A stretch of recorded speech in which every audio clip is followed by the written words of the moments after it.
संत रामपाल जी महाराज एक ऐसे महान संत जिन्होंने अपनी सतभक्ति, तत्व ज्ञान, करुणा और सेवा के बल पर समाज में नई मिसाल कायम की है। संत रामपाल जी महाराज की अगुवाई में उनके सभी सतलोक आश्रमों से समाज कल्याण के अद्भुत कार्यों ने समाज को सुनहरे भविष्य की एक नई उम्मीद दिखाई है। संत रामपाल जी महाराज से नाम दीक्षा लेने के बाद लाखों लोगों की लाइलाज बीमारियां जैसे कैंसर, एड्स आदि ठीक हुई। संत जी के ज्ञान से प्रेरित होकर उनके अनुयायियों ने लाखों यूनिट रक्तदान किया। संत जी ने लाखों बहन बेटियों का दहेज मुक्त विवाह करवाया।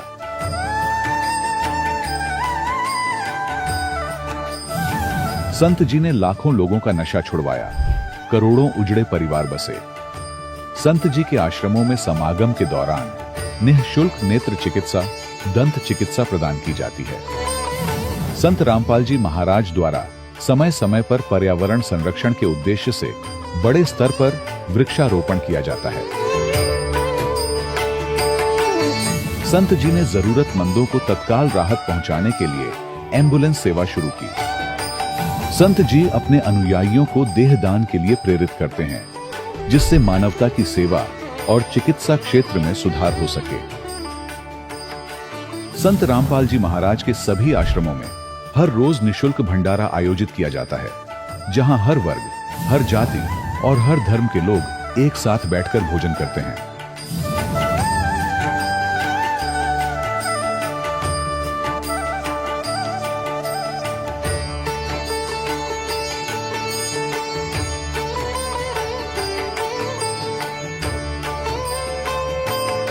संत रामपाल जी महाराज के आश्रम में हजारों बुजुर्गों को सम्मान और प्यार के साथ जीवन जीने का अवसर मिलता है। उनके खाने, रहने और स्वास्थ्य की पूरी जिम्मेदारी संत रामपाल जी महाराज उठाते हैं। अनाथ बच्चों के लिए संत रामपाल जी महाराज के सभी आश्रम किसी वरदान से कम नहीं।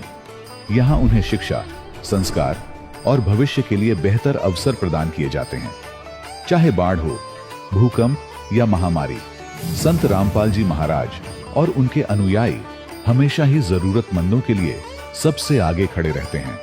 कोविड महामारी के दौरान संत रामपाल जी महाराज के आश्रमों से करोड़ों लोगों के लिए भोजन, दवाइयां और जीवन रक्षक सामग्रियां उपलब्ध कराई गई। चाहे गरीब की मदद हो या किसी शोषित और पीड़ित वर्ग के हक और सम्मान की लड़ाई, संत रामपाल जी महाराज ने हमेशा ही उनकी दबी आवाज को सरकारों तक पहुंचाया है और उन्हें उचित न्याय दिलवाने में अहम भूमिका अदा की है। समाज में आध्यात्मिक और सामाजिक मूल्यों के प्रति जागरूकता लाने में संत रामपाल जी महाराज हर कदम पर मानवता के सच्चे सेवक साबित हुए हैं। संत रामपाल जी महाराज का जीवन हमें सिखाता है कि सच्ची सेवा वही है जो निस्वार्थ भाव से की जाए। आइए हम भी इस महान सेवा के कार्य में इस महान संत से जुड़ें और संत रामपाल जी महाराज से नाम दीक्षा लेकर अपने जीवन को धन्य बनाएं।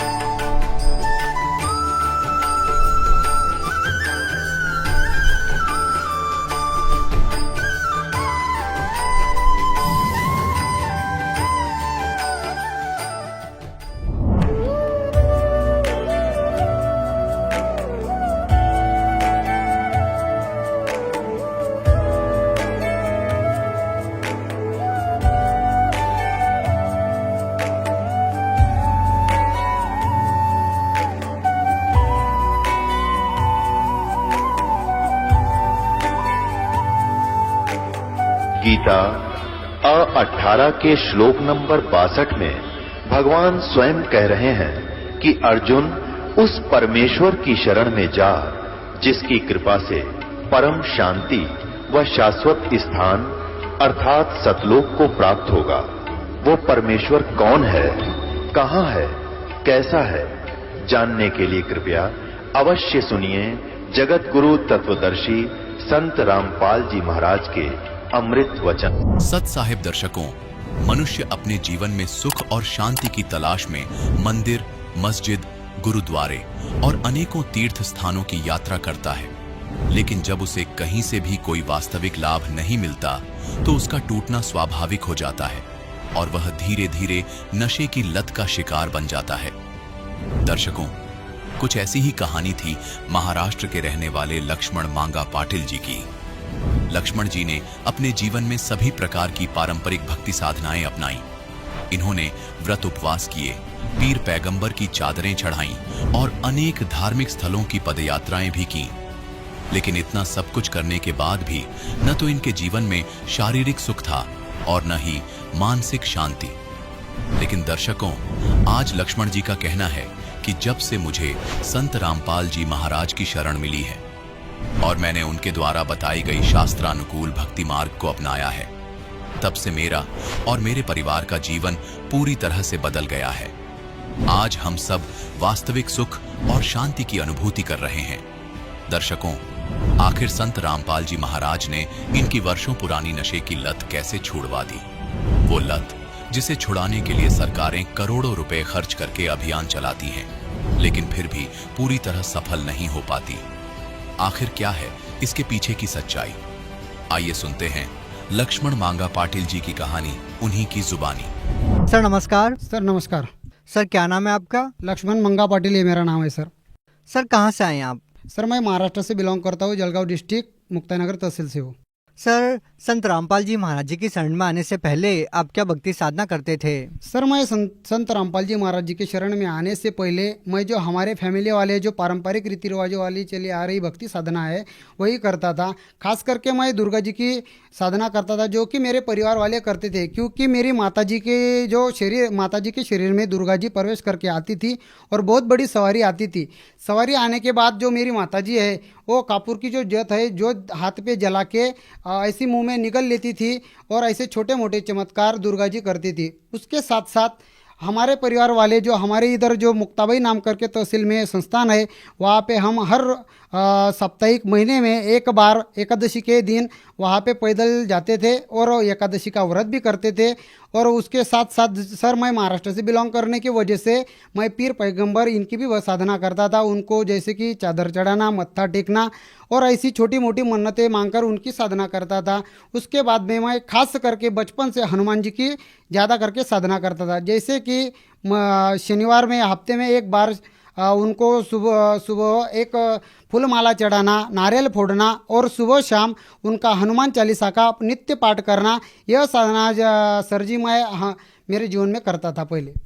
सर आपने इतनी सारी पूजाएं साधनाएं की है, आप संतों के पास भी जाते थे, तो सर इन सब के बावजूद आपको ऐसा क्या लगा कि आपने संत रामपाल जी महाराज जी से नाम दीक्षा ली? सर यह साधना कर करके हमें कुछ जो ऐसे आध्यात्मिक जो लाभ है उसके बारे में कोई जानकारी नहीं थी।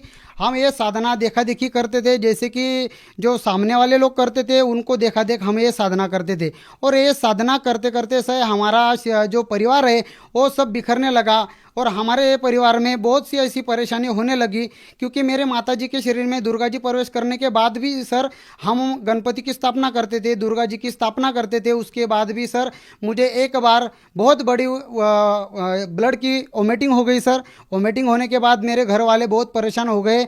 तब भी हमें बहुत जैसे डॉक्टरों के पास बहुत इधर उधर घूमना पड़ा और यह साधना करके सर हमारा परिवार बहुत दुखी हुआ था और हमारी आर्थिक स्थिति भी ये भक्ति साधना करते समय कुछ ठीक नहीं थी। इस वजह से हमें संत रामपाल जी महाराज जी का ज्ञान पता चलने के बाद हमने संत रामपाल जी महाराज जी की शरण ग्रहण की। सर आपको संत रामपाल जी महाराज जी के बारे में कैसे पता लगा? सर मुझे संत रामपाल जी महाराज जी के बारे में ऐसे पता चला कि जैसे मेरा एक दोस्त है उसके माध्यम से मुझे संत रामपाल जी महाराज जी के बारे में पता चला। वो संत रामपाल जी महाराज जी का सत्संग देखता था और उसको संत रामपाल जी महाराज जी से वो बहुत परिचित हो चुका था। परिचित होने के बाद उसने मुझे जब बताया कि ऐसे ऐसे संत है संत रामपाल जी महाराज, जो कि इस दुनिया में ऐसा कोई जो ये नहीं है हल, जिस प्रश्न का हल जो संत रामपाल जी महाराज के पास नहीं हो, तो सर मैंने उसकी बात मानी और हर रोज़ाना मैं भी संत रामपाल जी महाराज जी का सत्संग देखना चालू कर दिया। सत्संग देखते देखते सर मैं भी जो संत रामपाल जी महाराज जो वेद शास्त्र खोल के ज्ञान बता रहे थे वो मैं भी घर आकर वो उसको ऐसे निचोड़ के देखता था कि ये सही बोल रहे या गलत बोल रहे। ऐसे मैं हर पल उनको ऐसा, एक बार मैंने ऐसा सोच लिया कि मैं इनको गलत भी साबित करूं, पर मुझ नीच पापी आत्मा से यह जो बात है ये मैंने ऐसी सोच ली थी, ये मुझे गलत निकली। और संत रामपाल जी महाराज जो ऑथेंटिक रूप से जो ज्ञान दे रहे हैं वही सही दे रहे हैं। जब ये मुझे पता चला तब मैंने संत रामपाल जी महाराज जी से नाम दीक्षा ली। सर जैसा कि आपने बताया कि संत रामपाल जी महाराज जी से आपने नाम दीक्षा बड़े ही सोच समझकर और प्रमाणों को देखकर ली, तो सर हम आपसे ये जानना चाहेंगे कि जैसा कि आपने बताया कि आपकी माताजी के अंदर दुर्गा की सवारी आती थी, आप देवी दुर्गा की भक्ति करते थे, लेकिन उसको करने के बावजूद भी आपको कोई विशेष लाभ नहीं मिला। तो सर संत रामपाल जी महाराज जी से आपने नाम दीक्षा ली और संत रामपाल जी महाराज कबीर साहब को भगवान मानते हैं, परमात्मा मानते हैं, तो क्या कबीर साहब की भक्ति करने के बाद वो विशेष लाभ मिले जो आप पहले की साधना से चाहते थे? हाँ जी सर, मुझे वो जो लाभ जो हम दुर्गा जी की भक्ति करते थे, दुर्गा जी की साधना मेरी माताजी करती थी, उसकी वजह से मेरी माताजी को भी बहुत सारी बीमारियां हो गई थी।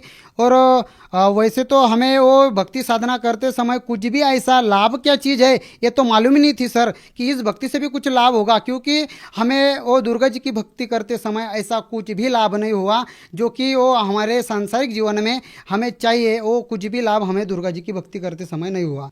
तो सर आपको कबीर साहब की भक्ति करने से क्या लाभ मिला? सर जब से हमें संत रामपाल जी महाराज जी की शरण ग्रहण की है उस दिन से मानो ऐसे बहुत से लाभ हो गए, वो मैं आपको डिटेल में बताना चाहता हूँ सर।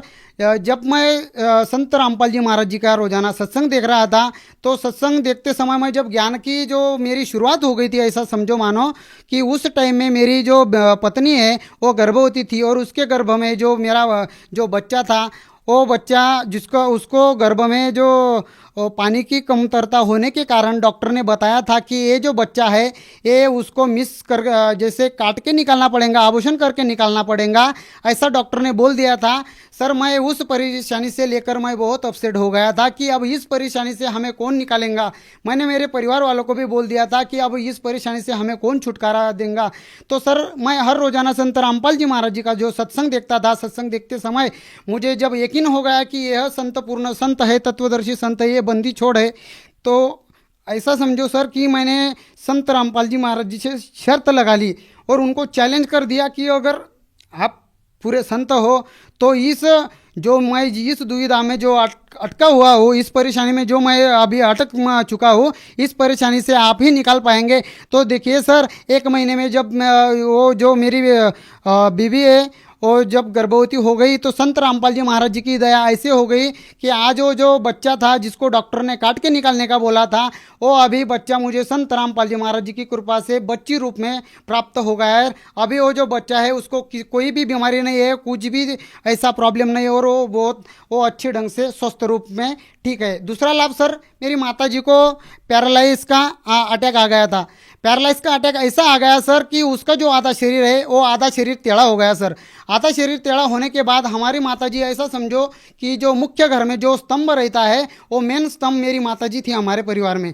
तो उसको ऐसे पैरालाइज का जो अटैक हुआ तो सर हमें ऐसा समझ में नहीं आ रहा था कि हम क्या करें।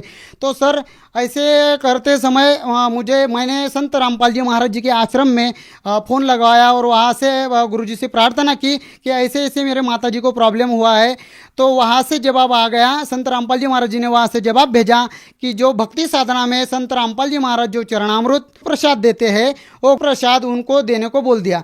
सर रात के 8 बजे थे, जो चरणामृत और प्रसाद है वो हमने मेरी माताजी को दिया और सर आपको मैं बता नहीं सकता, इतना बड़ा चमत्कार हो गया कि मेरी माताजी का जो पैरालाइज जो आधा शरीर पूरा टेढ़ा हो गया था वो शरीर अभी पूरे रूप से सुखरूप है। और जो मेरी माताजी हमसे रात भर में बात नहीं की, हम रात भर जागे और सुबह हमको 4 बजे नींद लग गई तो 8 बजे सर मेरी माताजी उसके खुद ऐसे बेड पे खड़ी हो गई और उठ के हमसे बात करने लगी। तब हमें एकदम अचानक ऐसा लगा कि सही में संत रामपाल जी महाराज पूर्ण रूप से पूर्ण गुरु है, तत्वदर्शी संत ही संत रामपाल जी महाराज है, वही बंदी छोड़े और उन्होंने हमें इस तकलीफ से बाहर निकाला। चौथा लाभ सर, हमारी जो आर्थिक स्थिति इतनी खराब थी कि हमारे पास, हम जो कमाते थे तो हमारे पास 1 रुपया भी नहीं बचता था। तो सर संत रामपाल जी महाराज जी की शरण हमने जिस दिन से ग्रहण की, तो सर आज परमात्मा ने हमारी आर्थिक स्थिति इतनी प्रबल कर दी कि हमें किसी चीज़ की किसी के पास मांगने की ज़रूरत नहीं पड़ती है, और आज हमारी आर्थिक स्थिति और ठीक भी है। पांचवा लाभ जो मुझे हमारे परिवार को संत रामपाल जी महाराज जी ने ये दिया सर, कि हम दूसरे के खेती में काम करने जाते थे सर, संत रामपाल जी महाराज जी की कृपा से आज हमारा खुद का खेत है, और हमारे खुद के खेत में हम अनाज बो रहे हैं, और वहीं पे हमारा जो गुजारा चल रहा है। ये संत रामपाल जी महाराज जी की शरण ग्रहण करने के बाद हमें यह लाभ हो गए सर। सर मैं बहुत नशेड़ी आदमी था सर, मुझे बहुत बड़ा नशा की लत लग गई थी। मैं नशा करते समय सर ऐसा मानो कि मैं दिन में 200-250 रुपए की गुटखा की पूड़ी खा लेता सर। गुटखा की पूड़ी खाने के बाद जो मेरे पेट में दर्द होता था, होते समय मैं किसी को बता नहीं पाता था, मेरे परिवार वाले को बता नहीं पाता था, क्योंकि वो मुझ पे चिका मारते थे, इसलिए मैं उनको नहीं बताता था। और गुटखा खाते समय सर मैं सिगरेट भी पीता था छुपके, घर वालों के छुपके से। और मुझे शराब की लत इतनी बड़ी लग गई सर कि मैं हर रोज़ाना शराब पीने लगा। शराब पीते समय मैं रात को जैसे कि मानो सर मैं हमारे महाराष्ट्र से जो इलेक्ट्रिसिटी बोर्ड है वहाँ पे मैं काम पे हूँ, तो मैं रात को 10-11 बजे वहाँ से ड्यूटी छूट के आता था, तो मैं रात के 10-11 बजे बहुत नशा कर शराब पी के आता था। तो मेरे घर वाले मुझे बहुत समझाते थे कि भाई देख तू ये नशा छोड़ दे, अभी तेरी जो फैमिली है वो अच्छी है, वो फैमिली को तू संभाल ले। पर सर मैं किसी की बात मानता नहीं था, उनकी बात टाल लेता था, और हर रोज़ाना बस 1-2 दिन में मैं चुपचाप रहता था, फिर बाद में वही रिपीट कर लेता था। मैं अकेला जाता था, मैं किसी को लेके नहीं जाता था। मैं रोज़ शराब पी के आता था, और मेरे बीवी के साथ भी मेरा कुछ अनबनी बनी रहती थी, वो भी मेरे वास्ते बहुत डिस्टर्ब हो गई थी सर। तो मैं शराब पीते पीते मेरे शरीर में ऐसी छोटी मोटी बहुत बीमारियां हो रही थी सर। मेरा पेट दुखना, जैसे बुखार आना, तब भी मैं ये नशा नहीं छोड़ पा रहा था। तो सर संत रामपाल जी महाराज जी की मुझ पे ऐसी दया हो गई सर, कि संत रामपाल जी महाराज जी से जब मैंने ज्ञान सुना, ज्ञान से परिचित हुआ, और ज्ञान सुनने के बाद सर मुझे ऐसा लगा कि अभी ये जो चीज़ मैं कर रहा हूँ, इससे महापाप तो मेरी ज़िंदगी में मैंने कुछ भी नहीं किया। और जिस दिन से सर मैंने संत रामपाल जी महाराज जी की शरण ग्रहण की, उस दिन से आज तक है मैंने ना कभी शराब पी है, ना मैं शराब को कभी छूता हूँ। और आज अभी ऐसा हो गया है कि उस चीज़ से तो मुझे इतनी घृणा आती है कि अगर मेरे सामने अगर कोई खाता है पीता है तो मुझे ऐसा उल्टी जैसा होता है कि इस चीज़ से जैसे 500 फुट दूर ही रहूँ। सर देखिए, आज के आधुनिक दौर में आज की युवा पीढ़ी इन चीज़ों में विश्वास नहीं करती कि किसी संत के आशीर्वाद से या मंत्रों के जाप से इस तरह के लाभ मिलते हैं। तो आप उन लोगों को कैसे विश्वास दिलाएंगे, क्या कहना चाहेंगे? मैं मेरे जो युवा पीढ़ी वाले, जो मेरे भाई बहन, मेरे जो दोस्त परिवार वाले हैं, मैं उनको ये बात बताना चाहता हूँ कि इस धरती पे संत रामपाल जी महाराज एक ही ऐसे तत्वदर्शी संत है जो कि आपका छोटे से छोटा और बड़े से बड़ा जो कोई प्रॉब्लम है, जो कोई नशे का प्रॉब्लम है, जो कोई बीमारी का प्रॉब्लम है, आप किसी भी परेशानी से अगर परेशान हो, किसी भी बीमारी से परेशान हो, तो संत रामपाल जी महाराज जी का सत्संग सुनो। सत्संग सुनने के बाद अभी ये जो समाज है अपना, ये एजुकेटेड है, इसको कोई भी फंसा नहीं सकता। आप इसकी जांच पड़ताल कर सकते हो। जांच पड़ताल करने के बाद आप तत्वदर्शी संत रामपाल जी महाराज जी से जिस दिन नाम दीक्षा ले लेंगे, आपको उसी टाइम में, उसी दिन से जो अपने परेशानी से छुटकारा पाने का जो सोच लिया है, उससे आप छुटकारा पा सकते हो। सर आप भगत समाज को क्या संदेश देना चाहते हैं? सर मैं मेरे जो पूरे भगत समाज जो देख रहा है, मुझे आज उनको यही प्रार्थना करना चाहता हूँ, क्योंकि संदेश तो सदगुरु संत तत्वदर्शी संत रामपाल जी महाराज जी दे सकते हैं। मैं तो सिर्फ हाथ जोड़कर उनसे प्रार्थना करना चाहता हूँ कि देखो, ये जो मनुष्य जीवन है ये आपको बार बार नहीं मिलने वाला। ये जो मनुष्य जीवन आपको जो मिला है, इसका तुम कुछ अच्छे ढंग से उसका सफलतापूर्वक समझो, और संत रामपाल जी महाराज जी का ज्ञान समझो। ज्ञान समझने के बाद तुम संत रामपाल जी महाराज जी से जिस दिन से नाम दीक्षा ले लेंगे, उस दिन से आपका कल्याण 110% होने वाला है। तो यह संदेश मैं पूरे मेरे जो भाई बहन मुझे देख रहे हैं, यही प्रार्थना करके मैं उनको कहना चाहता हूँ। सर अगर कोई व्यक्ति संत रामपाल जी महाराज से नाम दीक्षा लेना चाहता है तो वो कैसे ले सकता है? सर संत रामपाल जी महाराज जी से जो कोई नाम दीक्षा लेने का चाहता है तो संत रामपाल जी महाराज जी के जो प्रोग्राम है जो विभिन्न चैनलों पे चलते हैं, विभिन्न चैनलों पे चलने की वजह से वो चैनल के नीचे जो पट्टी आती है उस पट्टी पे आश्रम के द्वारा जो लिखित नंबर रहते हैं वो नंबर आप नोट करवा लो, वहाँ फ़ोन करो, आपको जो कोई डाउट है वो क्लियर करो। वो क्लियर करने के बाद संत रामपाल जी महाराज जी की ऐसी दया है कि हर स्टेट में, हर जिले में उनका नामदान सेंटर है। उस नामदान सेंटर पे आप जाके निःशुल्क संत रामपाल जी महाराज जी से नाम दीक्षा ले सकते हो और नाम दीक्षा लेने के बाद अपने जो मानव जीवन का कल्याण कर सकते हो। जी बहुत बहुत धन्यवाद। धन्यवाद सर। दर्शकों, अभी आपने सुने संत रामपाल जी महाराज से दीक्षा प्राप्त करके सुखी हुए भक्त के अनुभव।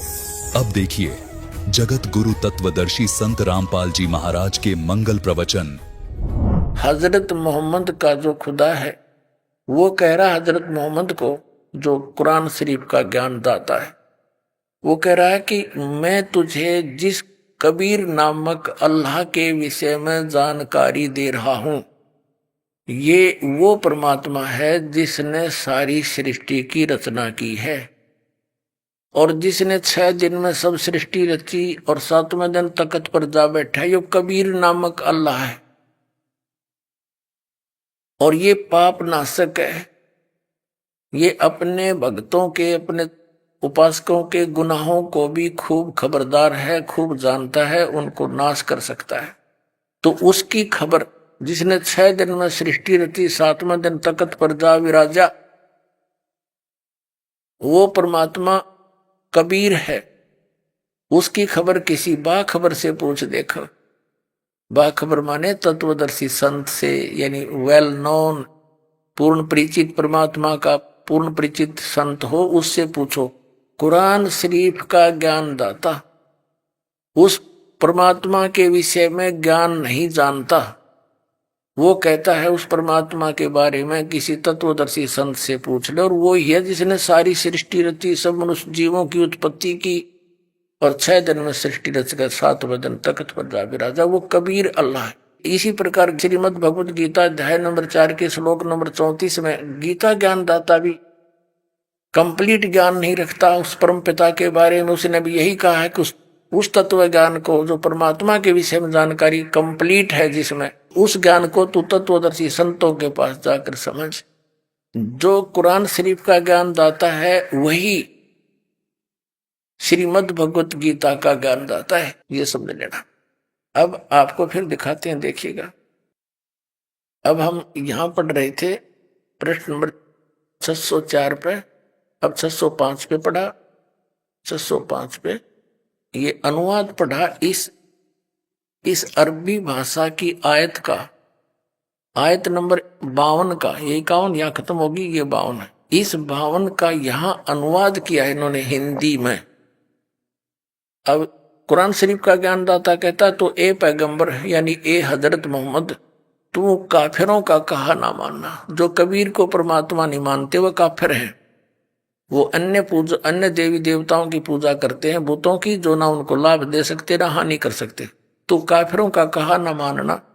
और इस कुरान यानी कुरान की दलीलों से जो मैं तुझे ज्ञान दे रहा हूं से उनका बड़े सामना जोर से करना। अब जिहाद माने झगड़ा नहीं है। अब इसका अर्थ क्या पुण्यात्माओं, कि कुरान शरीफ का ज्ञानदाता कह रहा है कि जो कबीर नामक अल्लाह है वो पूर्ण परमात्मा है, समर्थ है। और ये जो काफिर हैं, अन्य उपासना करते हैं, ये उसको भगवान नहीं मानते। तू इनकी बात में मत आना और इनके साथ डटकर मुकाबला करना, झगड़ा नहीं करना, यानी इनकी बात नहीं मानना। सीधी सी बात है, वो कबीर परमात्मा के लिए तू संघर्ष करना। अब आगे देखो, अब आयत नंबर 52 का हमने सुन लिया। 53 का अनुवाद देखेंगे 607 प्रश्न पे, इन्हीं का किया हुआ है। ये 53वीं आयत यहां शुरू होती है। और वो कबीर नामक अल्लाह जिसके विषय में चली है बात 52 में, तो वो उसके विषय में कहा कि और वही है जिसने, वो कबीर नामक अल्लाह वही है जिसने 2 दरियाओं को मिला चलाया, एक का पानी मीठा प्यास बुझाने वाला और एक का खारी और कड़वा, और दोनों में एक आड़ और मजबूत रोक बना दी। अब 54 नंबर आयत में क्या कहा, और वही है जिसने पानी की बूंद से आदमी को पैदा किया, फिर उसको साहिबे नसब यानी किसी का बेटा या बेटी, और ससुराल वाला यानी किसी का दामाद बहू बनाया। और तुम्हारा परवरदिगार हर चीज करने पर शक्तिमान है। और काफिर अल्लाह के सिवाय ऐसों को पूजते हैं, अन्य देवताओं को, जो न उनको नफा पहुंचा सकते हैं और न उनको नुकसान पहुंचा सकते हैं। और काफिर तो अपने परवरदिगार से पीठ दिए हुए हैं, मुंह मोड़े हुए हैं। ए पुणात्माओं, ये कुरान शरीफ का ज्ञान हजरत मोहम्मद का खुदा उसको बता रहा, ये मुसलमानों का खुदा है जो पवित्र कुरान शरीफ का ज्ञान दाता है। ये ध्यान रखना, जिसे निष्कर्ष निकलेगा। फिर देखना, अब चम्मन हमने 55 पढ़ ली। काफिर तो अपने परवरदिगार से मुंह मोड़े हुए हैं, अन्य उपासना करते। अब 56 में, ए पैगंबर, हमने तुमको खुशखबरी सुनाने और सिर्फ अजाब से डराने के लिए भेजा है। और 57 में, इन लोगों से कहो कि मैं तुमसे इस अल्लाह के हुक्म पर कुछ मजदूरी नहीं मांगता। हाँ, जो चाहे अपने परवरदिगार तक पहुंचने की राह इख्तियार कर ले। अब 58 नंबर में, ए पैगंबर, उस जिंदा, इसका अर्थ कर दिया जिंदा के न चैतन्य, ये जिंदा महात्मा के रूप में परमात्मा कबीर जी मिले थे। वो उस जिंदा पर भरोसा रखो जो कभी मरने वाला नहीं है, अर्थात वो अविनाशी है। और तारीफ के साथ उसकी पाकी बयान करते रहो और अपने बंदों के गुनाहों से अर्थात पापों से वह काफी, इन्होंने ये कबीर का अर्थ यहाँ काफी कर दिया। यह लिखना था, वह कबीर खबरदार है, वो खूब जानता है। ये 58 नंबर आयत है। यहां दिए इधर 58 नंबर में यो खबीरा शब्द लिखा है। इवाद ही यू कबीर कहो से खबीर कहो, थोड़ा बोलने में फर्क हो, जैसे अपने लोकल भाषा में फर्क हो जाता है। जैसे पलवल साइड में लोकल व्यक्ति वहां के पलवल को परवर बोलते हैं, परवर, वो पलवल नहीं कहते, परवर। और दरिया को वो दरिया बोलते हैं, दरिया। लय को रे बोलते हैं, तो है मतलब वही। तो ऐसे इस भाषा में थोड़ा बहुत अंतर होने से खबीरा लिख दिया। यो है कबीरा, कबीरा को से खबीरा एक ही बात। देखना, ये इवाद ही कबीरा है। ये क्या लिखा है कि वा कफा बिही बिजुनुबी इवाद ही खबीरा। इवाद ही माने पूजा के योग्य, पूजा करण जोगा, भक्ति करण जोगा, तो वो कबीर है। यानी इवाद ही, जैसे कहते हैं ना इबादत, इबादत माने पूजा, इबादत ही माने पूजनीय, वो खबीरा यानी कबीर परमात्मा है। और इसका अर्थ यहाँ किया है, देखना इस 58 का यहाँ अर्थ किया है इन्होंने। ये 58वां है यहाँ से।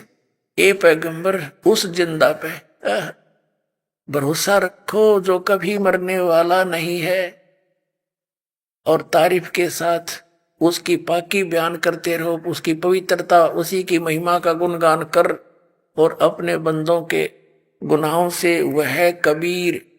इसने कबीर का इन्होंने काफी कर दिया। खबीर का काफी माने बहुत घना बड़ा, वो खबरदार है, वो कबीर खूब खबरदार है, खूब जानता है। पुण्यात्माओं, जैसे परमात्मा कबीर जी ने कहा है, कबीर परमेश्वर अपनी प्यारी आत्माओं को मिलते, उनका नियम है, उनके गुण हैं। तो हमने हिंदू, मुसलमान, सिख, ईसाई, जैनी आदि कितने भी धर्म बना लिए हों, लेकिन हम सब बच्चे तो उसी परमात्मा के हैं। अब जो भी यूं दिखाई देता पिछला पुनकर्मी प्राणी है और इसने काल दुरुपयोग करेगा। जैसे ये राधा स्वामी वाली पुण्यात्मा अच्छी आत्मा के व्यक्ति थे, काल के कब्जे में आ गए, करोड़ों जीव बर्बाद करवा दिए, उनको परम धनी सिद्ध करके उनकी पूंजी कमाई का नाश करवा दिया, भक्तिहीन बना दिए, आगे साधना ठीक थी नहीं। तो क्या बताता है कि परमात्मा कहते हम मोहम्मद के पास गए थे, हजरत मोहम्मद के पास। हम मोहम्मद को वहां ले गयो ऊपर, इच्छा रूपी वहां नहीं रहो, उल्ट मोहम्मद मैल पठाया, गुज बीरज एक कलमा लाया, रोजा बंग नमाज दे रे, बिस्मल की नहीं बात कही रे। फिर क्या बताते हैं कि मारी शब्द गऊ कै तीरम, ऐसे होते मोहम्मद पीरम। कहते हैं जब हम मोहम्मद याद किया रे, शब्द स्वरूपी हम बेग गया रे, मुई गऊ हमने तत्काल जवाई, तब मोहम्मद कह निश्चय आई, तुम कबीर अल्लाह दरवेशा, तब मोहम्मद का गया अंदेशा। परमात्मा कहते हैं कि नबी मोहम्मद नमस्कार है राम रसूल का आया, 1,80,000 को सौगंध जिन नहीं कर चलाया, अरस कुरस पर अल्लाह तकत है, अरस कुरस पर आसमान के आखिरी छोर पर परमात्मा का तकत है, और खालिक बिन नहीं खाली, उसकी नजर से उसकी दृष्टि से कोई जीव बचा नहीं है, भले ही वो कितनी दूर बैठा है। अरस कुरस पर अल्लाह तकत है, खालिक बिन नहीं खाली, और वह पैगंबर पाक पुरुष थे साहिब के अब्दाली, हजरत मोहम्मद, और उसके 1,80,000 मुसलमान बने थे, कति सही खरे मुसलमान। वो शराब मांस तमाकू कभी छूते नहीं थे, ब्याज तक लेना भी अलाउड नहीं था। हजरत मोहम्मद के नियमों को पढ़कर देखो तो क्या वो मांस खाते थे? ये तो बाद माँ के बिजली गिरा है, ये जीव के चठोरा ने काम बिगाड़ा। अब जैसे पवित्र हिंदू धर्म मुसलमान धर्म का इसलिए विरोध करता था कि वो मांस खाते थे, अब हिंदू धर्म में बिजली गिर गई, और सिख धर्म में कोई मांस का कोई नामो निशान इस ग्रंथ साहिब में लिखा हो कि तभी मांस खा लो। शराब और मांस तो इनके लिए गाजर मूड़ी होगी।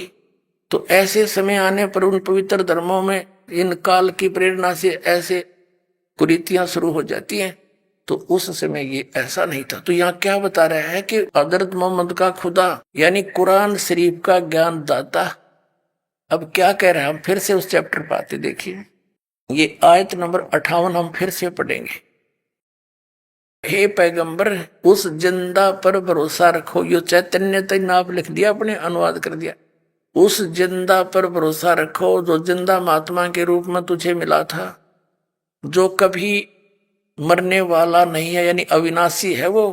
और उसकी तारीफ के साथ पाकी बयान करो, उसकी पवित्रता की महिमा आप गुणगान करो।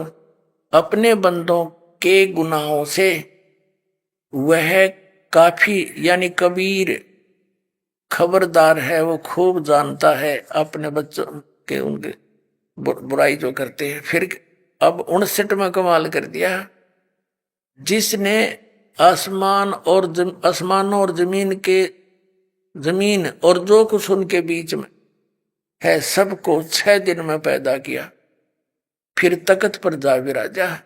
वह है अल्लाह बड़ा, यह लिखना था, वो अल्लाह कबीर है। अल्लाह कबीर, बड़ा नहीं कबीर लिखना था। ये देखना, ये 59 नंबर आयत है।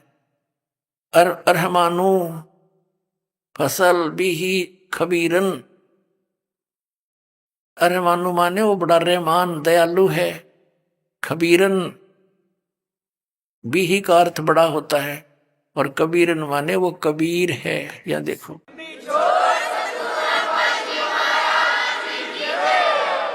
ये लिखा है कि वो बड़ा रहमान है, जिसने आसमानों और जमीन और जो कुछ उनके बीच में है सबको 6 दिन में पैदा किया, फिर तख्त पर जा विराजा। वह अल्लाह बड़ा, वह अल्लाह कबीर रहमान है, दयालु है। तो उसकी खबर किसी बाखबर यानी इल्म वाले से, तत्वदर्शी संत से पूछ देखो। ये 59 नंबर आयत है। पुण्यात्मा, इन दोनों पवित्र सदग्रंथों ने रल मिलकर, पवित्र बाइबल ने, पवित्र कुरान शरीफ ने रल मिलकर यह सिद्ध कर दिया कि परमात्मा साकार है, नर आकार है, सह शरीर है, उसका नाम कबीर है। अब 2 धर्मों के सदग्रंथों ने तो सिद्ध कर दिया। अब अपने हिंदू धर्म के, पवित्र हिंदू धर्म के उन पवित्र सदग्रंथों में सिद्ध करते हैं कि परमात्मा कैसा है, उसका नाम क्या है।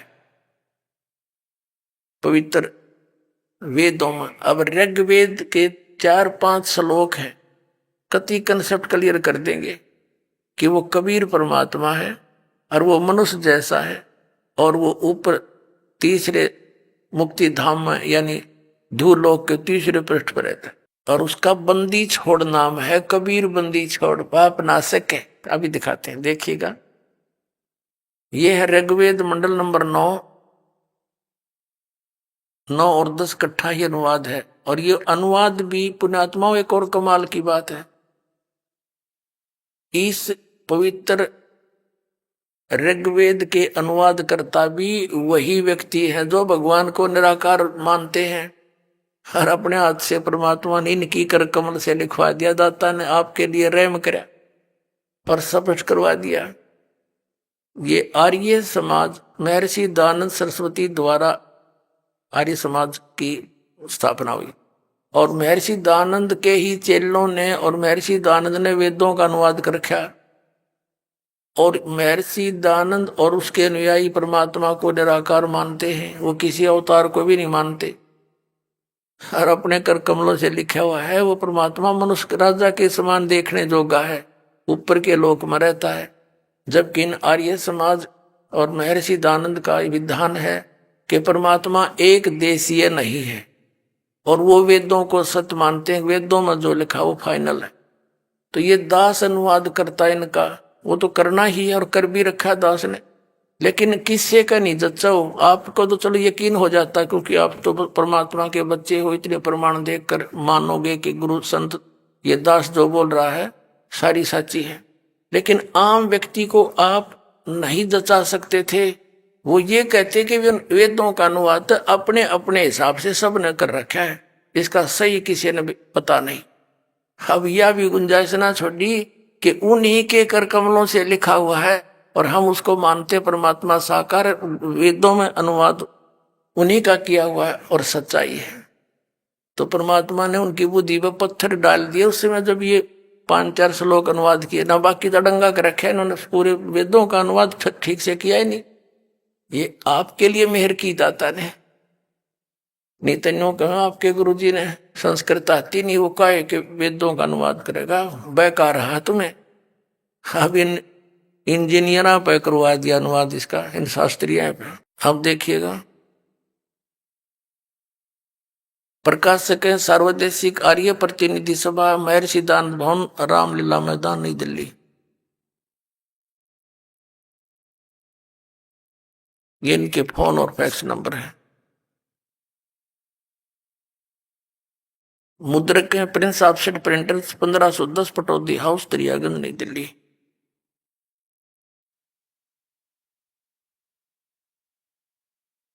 ये देखिएगा ऋग्वेद मंडल नंबर 9 और सुख 86, इसका मंत्र नंबर 26।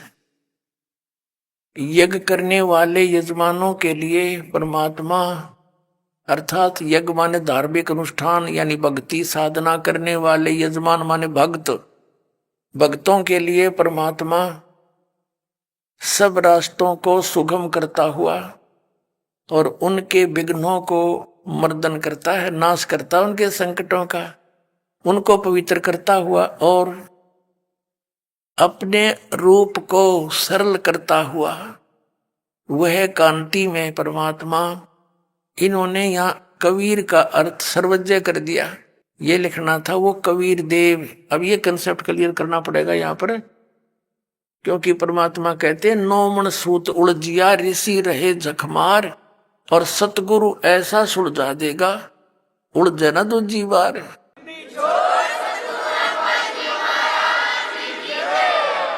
अब देखना, ये यजुर्वेद है, यानी महर्षि दयानंद द्वारा इसका अनुवाद है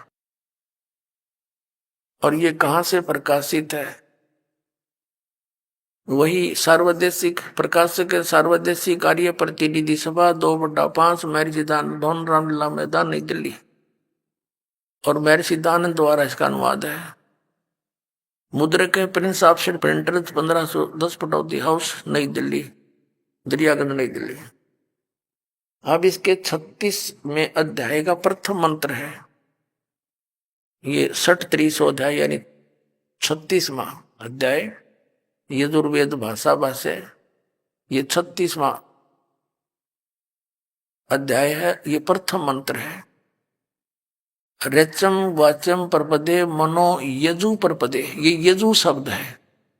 ये यजु शब्द है, एक दो अपसर्ग लगा रखे हैं इसके। इसका यहां अनुवाद है इसी में।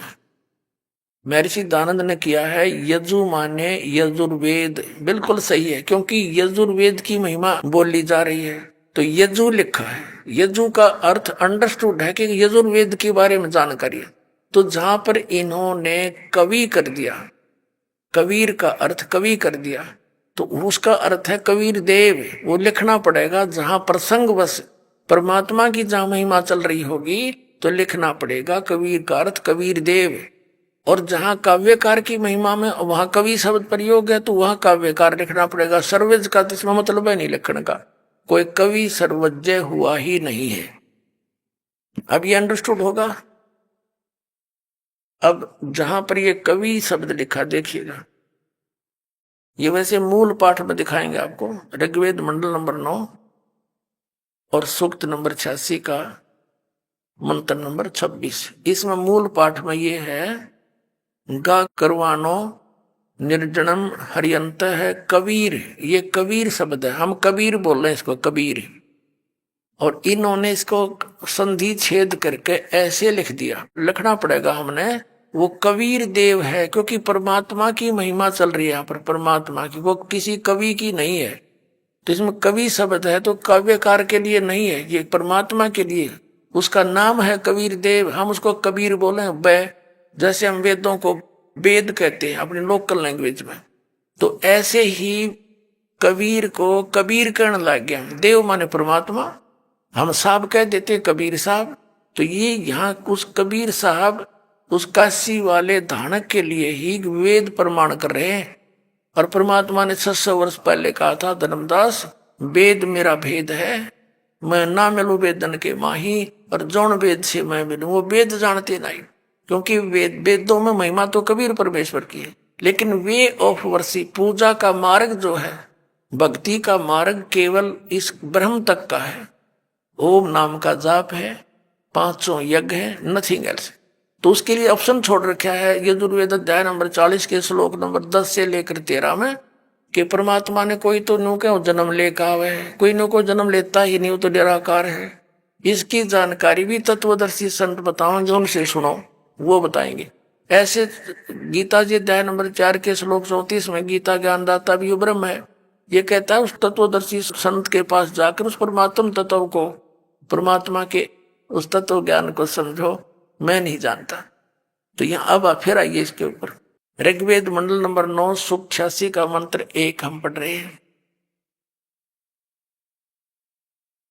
अब हम यहाँ आगे कि अपने रूप को सरल करता हुआ वह कांति में परमात्मा कबीर देव लिखना पड़ेगा। यहाँ कबीर देव यानी कबीर साहब विद्युत के समान क्रीड़ा करता हुआ वर्णीय पुरुष को प्राप्त होता है। वर्णीय माने यानी श्रेष्ठ अच्छी आत्मा को मिलता है। वो कहाँ रहता है?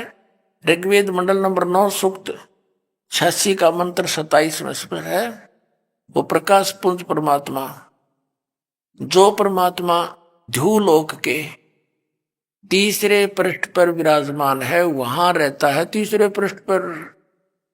अब जैसे पवित्र बाइबल ने यही बताया कि 6 दिन में सृष्टि रचका, 7वें दिन तख्त पर जा बैठा। यही प्रमाण कुरान शरीफ ने दिया, यही पवित्र वेद बता रहे हैं। आगे दिखाते वह परमात्मा ध्युलोक के तीसरे पृष्ठ पर, यानी सतलोक की भी 3 डिवीजन है। जैसे दिल्ली हमारा राजधानी है, लेकिन एक बाह्य दिल्ली है, एक फिर अन्य सराउंडिंग बाजार वगैरह है, फिर एक राजधानी है। ऐसे उस तीसरे स्थान पर परमात्मा की राजधानी है, बाकी उसकी सृष्टि वहां पर अलग से। अब हम देखते हैं, आपको वो परमात्मा वहां बैठा ही स्पष्ट हो गया, तीसरे पृष्ठ पर विराजमान। अब देखना ऋग्वेद मंडल नंबर 9 सूक्त 82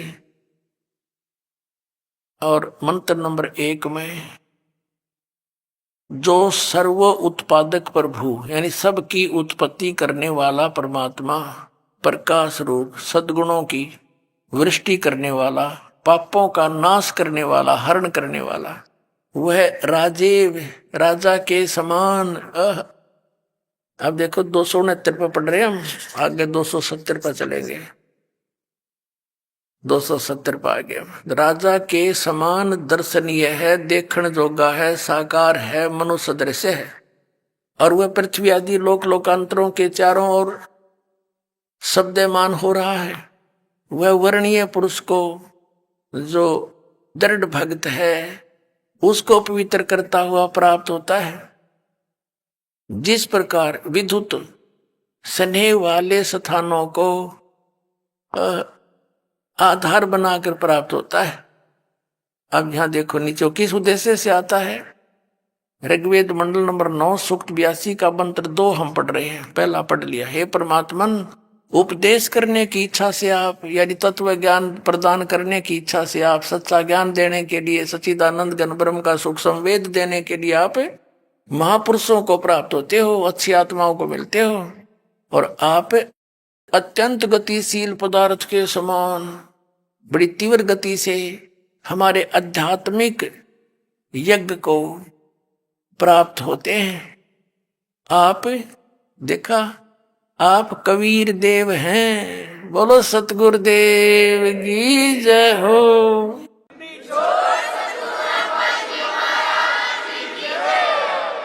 आगे देखें, आप कबीर देव हैं, कबीर साहब हैं, शुद्ध स्वरूप हैं।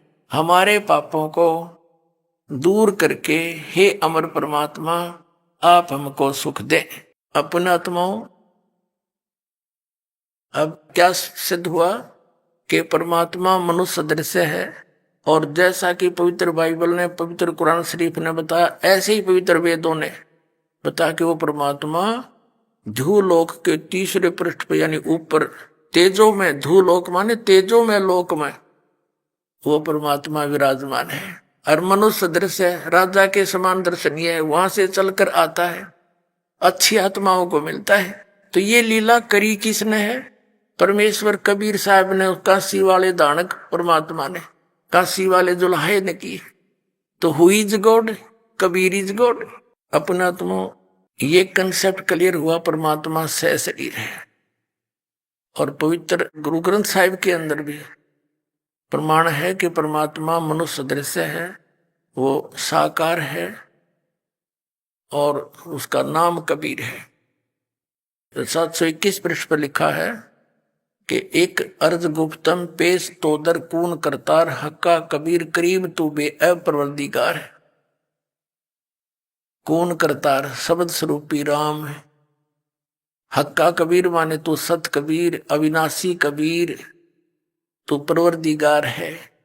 प्रश्न नंबर 24 पे लिखा है गुरु ग्रंथ साहिब के अंदर, फाई सूरत मनुकी वेश, ए ठगवाड़ा ठगी देश, खरा सियाणा बहुता बार, ये धानक रूप रहा करतार। काशी में परमात्मा को देखकर नानक साहिब ने कहा था। अपना आत्मा, ये तो कंसेप्ट क्लियर हो गया कि कबीर इज गॉड। और वेदों में यहां तक लिखा है कि उसको बंदी छोड़ कहते हैं, वो कबीर बंदी छोड़ है। देखना, ये यजुर्वेद, ये वही यजुर्वेद है महर्षि दानव सरस्वती द्वारा अनुवादित। प्रकाशक है सार्वदेशिक आर्य प्रतिनिधि सभा 2/5 महर्षि दान भवन का रामला मैदान, नई दिल्ली। ये महर्षि दानव सरस्वती कृत, ये वहीं से प्रकाशित है। अब इसके अध्याय नंबर 5 के और श्लोक नंबर 32 को आपको दिखाते हैं। ये देखना, 5वां अध्याय 5वां अध्याय यजुर्वेद भाष्य में यह है 5वें अध्याय का ये 32वां श्लोक है। 32वां, इसमें क्या लिखा है? उसी असी कबीर अंगारी असी, इसको कबीर कहो, कबीर कहो, कबीर अंगारी असी, बंभारी असी, बंभारी अवसुर असी, दोषवान सुधन्यो असी। और फिर यहाँ क्या दिखा है? रत धामा सवर ज्योति। अब इनका अनुवाद पढ़ेंगे। हे जगदीश्वर, जिस कारण आप कांतिमान असी माने हैं, अंगारी माने खोटे चलन के जीवों के शत्रु, अंगारी माने पापों के शत्रु, अरि माने शत्रु, अग माने पाप, पापों के शत्रु, पाप नाशक, पापों का नाश करने वाले। कवि, यह लिख दिया कवि, ये कबीर देव, ये देखो कबीर, हम कबीर कहते हैं इसको, कबीर, कबीर देव हैं आप, कबीर देव हैं। और बम भारी माने बंधनों के शत्रु, अरि माने शत्रु, बम माने बंधन, आप बंदी छोड़ हैं, बंधनों के शत्रु, बंदी छोड़, हम उसको बंदी छोड़ कहते हैं। और आप रत धामा, सवर ज्योति, सवर ज्योति माने स्वयं प्रकाशित लोक में, लोक है कौन सा, रत धामा, सत धाम युक्त, असी माने हैं। रत माने सत्य, ये लिखे रहे हैं खुद अर्थ, रत माने सत्य और धाम का अर्थ धाम लिख दिया, हम लोक कह दे हैं। आप सतलोक में रहने वाले हो, आप सतलोकवासी हो, सतलोक में रहने वाले हो, रित धामा।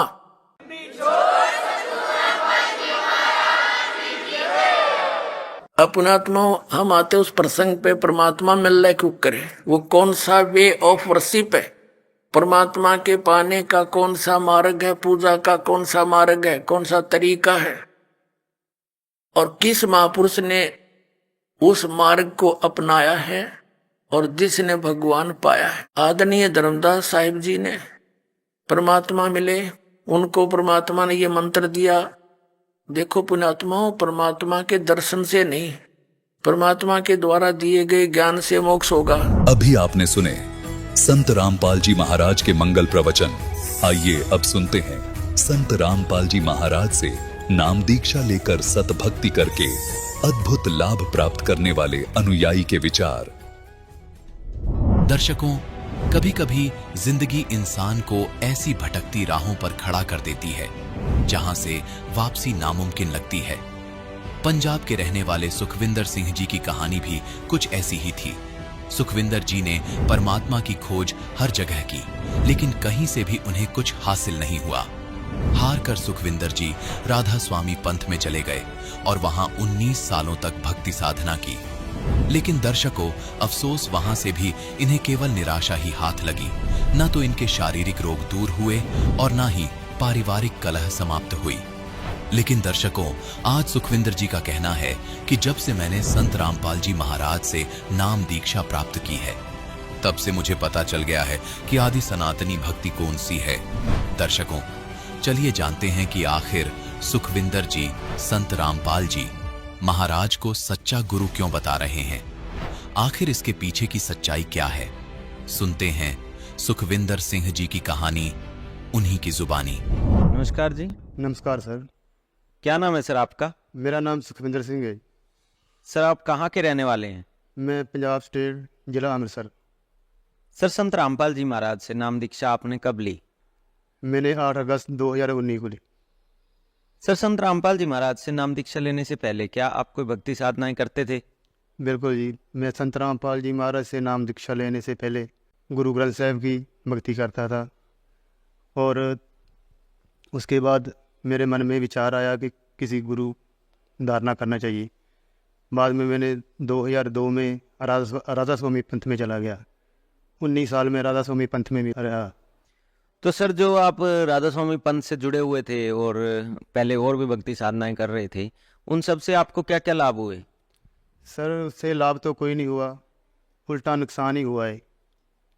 पहला नुकसान मुझे ये हुआ कि मैंने इंग्लैंड के लिए 2 लाख रुपये लगाए थे, तो वो मेरे साथ ठगी हो गई। वो 2 लाख मेरे मर गए। तो उसके बाद मैंने एक और बिजनेस किया लकड़ी बेचने का, तो वो भी बिजनेस मेरा चौपट हो गया। उससे भी मुझे कोई फ़ायदा नहीं हुआ। राधा स्वामी की भक्ति करते करते मुझे नाक में प्रॉब्लम थी, तो वो प्रॉब्लम मुझे 10-15 साल रही। उसके बाद मैंने एक स्पेशलिस्ट डॉक्टर की सलाह ली। उसने मुझे कहा कि नाक का ऑपरेशन करवाओ, तो वो मैंने ऑपरेशन भी करवाया। तो ऑपरेशन कराने के बाद मुझे वो प्रॉब्लम वैसी की वैसी रही। तो मैंने फिर उस डॉक्टर से पूछा कि ये तो मुझे बीमारी वैसी है जैसे पहले थी। तो उन्होंने बोला कि ये आपको एलर्जी है, इसका कोई परमानेंट इलाज नहीं होता, ये आपको ऐसे ही रहेगी, दवाई खाते रहो। हमारे घर में मेरी घरवाली मुझसे झगड़ती रहती थी रात दिन, और मुझ पर ज़्यादा शक भी करती थी। जब वो सुबह उठती थी तभी से झगड़ना शुरू कर देती थी मेरे से, तो इस झगड़े से मैं बहुत परेशान रहता था। तो सर आपने बताया कि आप पहले भक्ति साधनाएं करते थे, राधा स्वामी पंथ से भी आप जुड़े हुए थे, आपकी वाइफ के साथ आपका झगड़ा रहता था, और उसके अलावा आपकी नाक की प्रॉब्लम थी, एलर्जी थी, साथ ही साथ आपके साथ जो आर्थिक स्थिति थी उसमें भी आपको प्रॉब्लम्स आ रही थी, आपका बिजनेस जो है वो चौपट हो गया। तो ये सब परेशानियों को झेलते झेलते फिर संत रामपाल जी की शरण में आप कैसे आ गए?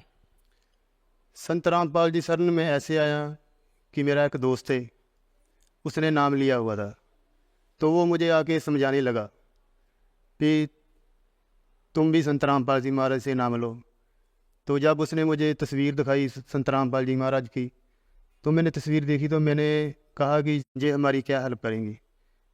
मैंने उसकी बात नहीं मानी उस लड़के की, तो वो आता रहा हमारे घर में, हम झगड़ते रहे, हम नहीं जाएंगे।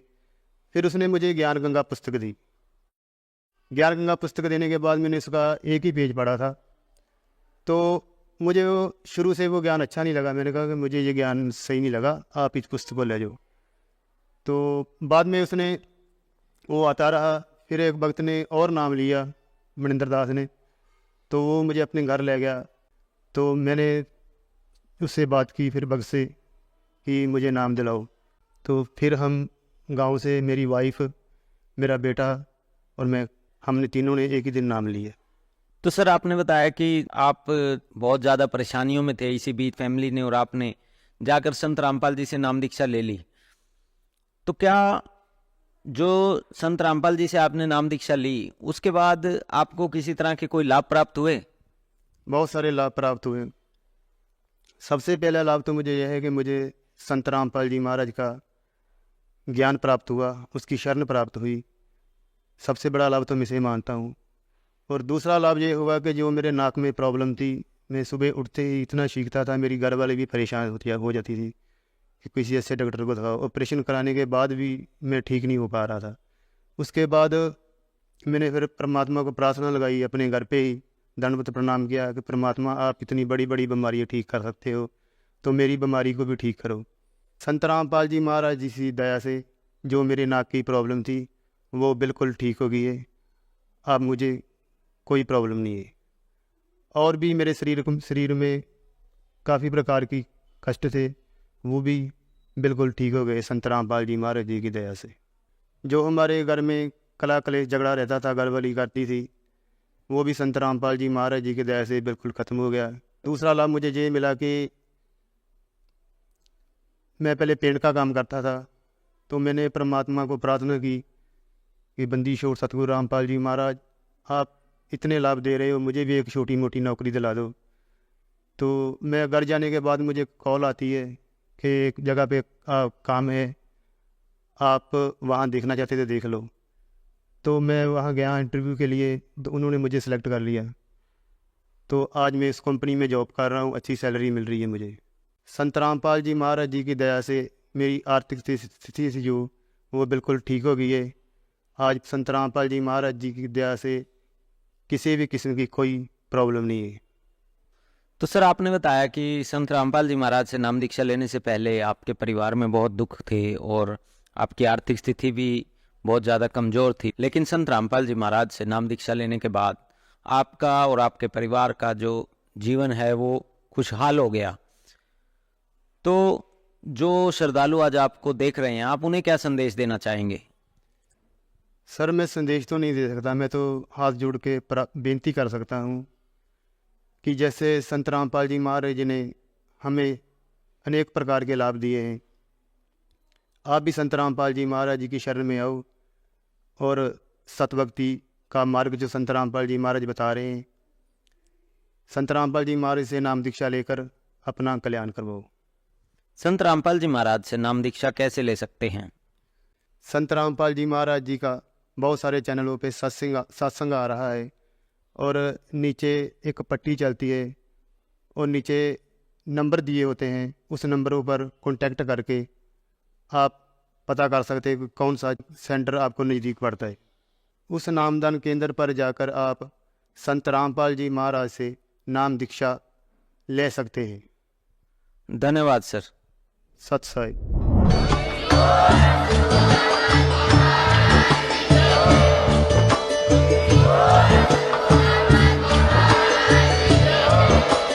आप सुन रहे थे जगत गुरु तत्वदर्शी संत रामपाल जी महाराज जी के मंगल प्रवचन। अधिक जानकारी के लिए विजिट कीजिए हमारी वेबसाइट www.jagatgururampalji.org। संत रामपाल जी महाराज जी के शुभ आशीर्वाद से पूरे विश्व भर में 500 से भी ज्यादा नाम दीक्षा केंद्र हैं, जिन पर संत रामपाल जी महाराज जी द्वारा ऑनलाइन निशुल्क नाम दीक्षा दी जा रही है। अपने नजदीकी नाम दीक्षा केंद्र का पता करने के लिए संपर्क करें 8222880541।